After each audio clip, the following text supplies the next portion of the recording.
Gaano nga ba kahirap mag-handle ng isang residente o ng isang patient na may Alzheimer disease o yung tinatawag natin na dementia?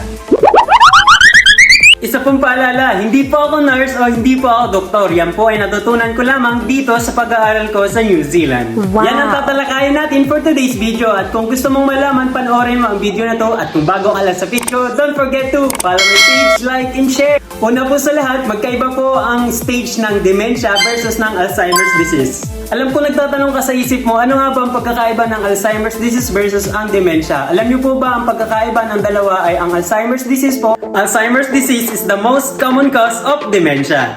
While dementia is the condition where problems with memory or other types of thinking make it hard to the person to do everyday activity by themselves. At ang kasagutan po dun sa tanong natin na kung mahirap nga ba mag-alaga ng may mga dementia patient? Yes po, opo, mahirap po mag-alaga ng dementia patient.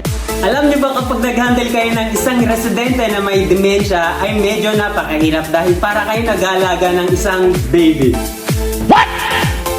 At gaya nga po ng sinabi ko sa definition ng dementia, so unti-unti pong nawawala yung memory nila. So in everyday living nila, so kailangan po ng alalay ng katulad kong caregiver. Kaya hindi po madali ang pagiging isang caregiver dahil kapag naging caregiver ka po, i-assure mo na po sa sarili mo na mapapagod araw-araw ang iyong mental and physical.